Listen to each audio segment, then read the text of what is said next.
Meus amores, então continuando a nossa resenha, é o seguinte.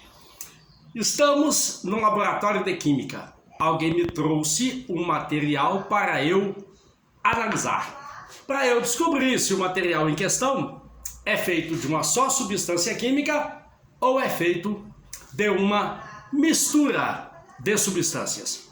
Como proceder? Primeiro passo. Me trouxeram um material. O material que me trouxeram, ele pode ser sólido, líquido ou até gasoso. Agora, vê se você entende a resenha. Me trouxeram um sólido. Meu laboratório só consegue analisar líquido. Então, eu como químico tenho que saber o que de eu fazer um sólido transformar-se em líquido, fazer com que um líquido transforme-se em gás, fazer o retorno, fazer um gás voltar a ser líquido, fazer um líquido voltar a ser sólido, fazer um sólido ir direto para o estado gasoso e também retornar a ser sólido. Ô, amores, como é que isso é feito? Da esquerda para a direita. Como é que eu faço um sólido virar líquido, um líquido virar gás? São duas possibilidades. Para eu ir da esquerda para a direita, eu devo pegar o material que me trouxeram e aquecer. Aquecimento é uma saída possível, ou faça uma descompressão. Descompressão. Entenda. Eu tenho um sólido, água sólida, gelo. Aquece, a água derrete, passa por estado líquido. Agora, imagine que eu tenha um líquido, um estado mais condensado da matéria, e eu quero fazer esse líquido chegar ao estado gasoso. Água líquida, esquenta, a água vira vapor d'água. Mas eu poderia também descomprimir. O estado da matéria mais comprimido é o estado sólido. Se você descomprime, relaxa, um sólido vai a líquido, um líquido vai ao estado gasoso. Não esquecer que todo material ou é sólido, ou é líquido, ou é gás, só dependendo de quê? Da temperatura e da pressão na qual o material se encontra. Se fizermos um gráfico, pega um material qualquer, uma substância pura, e faça um gráfico de pressão sob a qual ela se encontra. Em função da temperatura da substância, para a grande maioria dos casos, o gráfico ele terá aproximadamente esse aspecto. O aspecto é mais ou menos esse, que indica que aqui sólido, aqui líquido, aqui vapor. É só a partir de uma certa temperatura que o material chega ao estado gasoso. Agora, interpretemos melhor esse gráfico. Seria assim, quer ver? Pegue um ponto aqui. O que esse ponto indica? Que nessa pressão e nessa temperatura é sempre o conjunto. Pressão e temperatura. Nessas condições, o material é sólido, aqui líquido, aqui vapor e aqui gás. Pontos sobre as linhas. Por exemplo, pegue um ponto aqui. Um ponto sobre essa linha indica que nesta pressão e nessa temperatura o material é tanto sólido quanto um líquido, ou seja, está derretendo, está fundindo, atingindo aquilo que a gente chama de temperatura de fusão. E tem também um ponto chamado de ponto triplo. O que seria o ponto triplo? Uma situação em que, conforme a pressão e conforme a temperatura, o material em questão seria sólido, líquido e vapor ao mesmo tempo.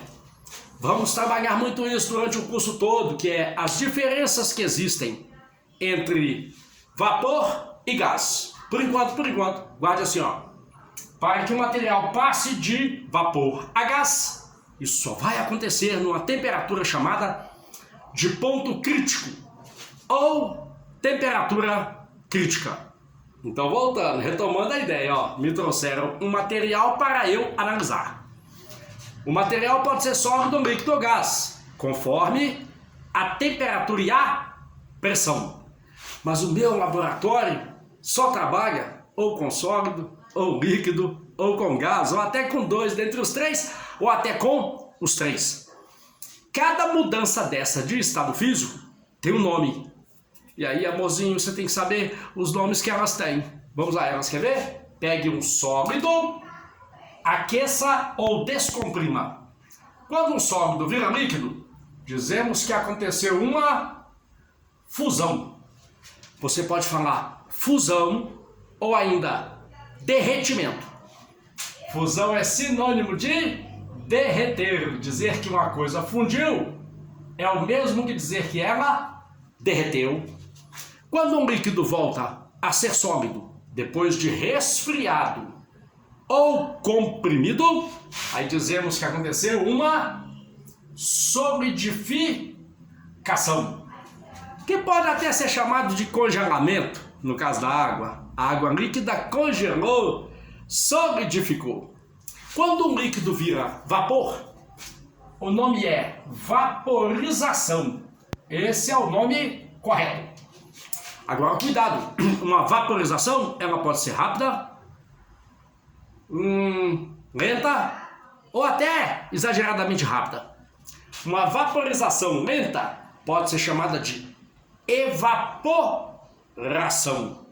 No caso das plantas, evapotranspiração. Uma vaporização pode ser rápida. Por exemplo, coloquei uma panela lá no fogo para passar água para o café, ferver a água para o café, aí acabei falando, a água ferveu, a água ebuliu.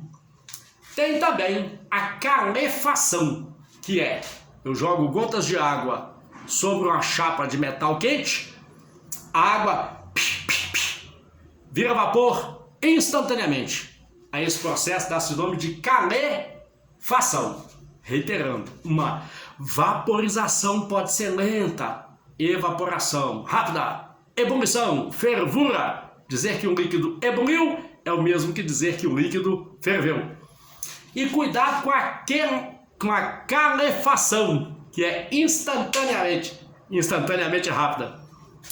Quando um gás volta a ser líquido, a isso dá-se o nome de uma lique ou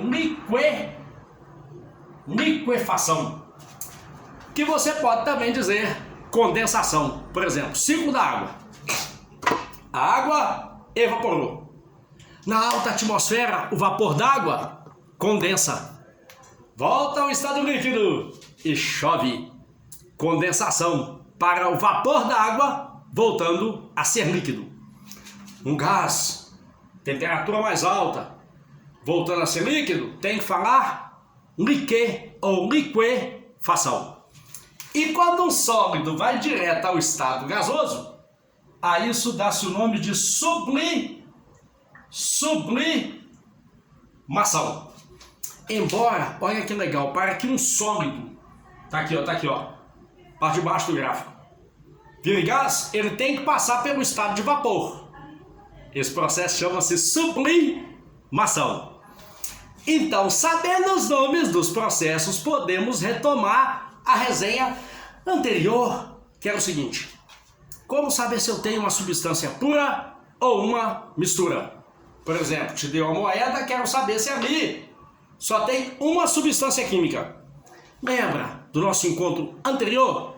Você pega a moeda e esquenta. Aquece, até a moeda fundir. Depois, até a moeda vaporizar. O que nós vimos? Se durante o derretimento do material e durante a ebulição do material a temperatura ficar constante, isso indica que o material em questão era feito de uma substância pura. Por exemplo, pega uma barra de ferro, esquenta. Ao nível do mar, cuidado que o estado físico depende da temperatura e da pressão. Ao nível do mar, tem que saber escolher não. Ferro derrete a 1535 graus Celsius. Eu te garanto você pegar uma barra de ferro e começar a aquecer, quando a temperatura, de novo, ao nível do mar, chegar a 1535 graus Celsius, o ferro começa a derreter e enquanto ele estiver derretendo, a temperatura para de subir. A temperatura fica constante. Por que, Gil? Porque nesse momento, toda energia, todo o calor que você está dando para a barra de ferro está sendo gasto para quebrar as ligações químicas que existem entre os átomos de ferro. Se toda a energia que está entrando está sendo gasta, não sobra calor para fazer a temperatura subir. Toda substância pura tem temperatura de fusão constante, temperatura de ebulição constante e outras propriedades constantes. Uma mistura geralmente não tem propriedades constantes como temperatura de fusão, temperatura de ebulição. Esse é o resuminho para a nossa discussão da semana. Um abraço, fiquem com Deus.